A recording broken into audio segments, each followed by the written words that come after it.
આપણી સાથે અત્યારે તેજસજી જોડાયેલા છે. તેજસજી, ખાસ ક્યાં નજર તમારી આજે ઓપ્શન રણનીતિ માટે? હવે તો આજની આપણી જે ઓપ્શનની સ્ટ્રેટેજી છે, આપણે 23,500નું જે આવતા અઠવાડિયાનું પુટ છે એ બાય કરશું 17 માર્ચનું. હમણાં 309 310ની આજુબાજુ ચાલે છે, તો કરંટ લેવલ પર બાય નહીં કરશું, એક પુલબેકની રાહ જોશું, કારણ કે એટલે આજે એટલું મોટું 500-600 પોઈન્ટનું ગેપડાઉન થયું છે, તો થોડો પુલબેક આવી શકે છે. તો બાઇંગ રેન્જ જે હશે 23,500ના પુટની, that will be between 250 to 275 level, અને આમાં સ્ટોપ લોસ રાખવાનો રહેશે 149નો પહેલો ટાર્ગેટ રહેશે, 400નો બીજો ટાર્ગેટ રહેશે 550નો. ઓવરઓલ સ્ટ્રક્ચર વીક છે, તો પુલબેક પર જેમ કે મેં સલાહ આપી કે sell on right should be the strategy, તો આપણે એક પુલબેક આવશે તો 250થી લઈને 275ની વચ્ચે પુટ બાય કરશું આવતા એક્સપાયરીમાં.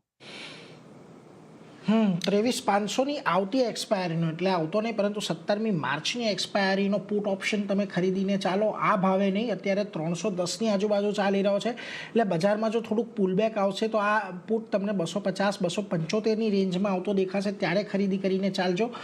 ખાસ કરીને તમને અહીંયાથી સ્ટોપ લોસ છે 149નો છે, અને ટાર્ગેટ 400થી 525નો છે.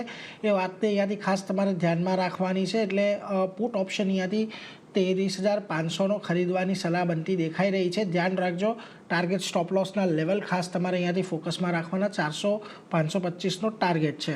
આગળ વધીએ. સ્ટોક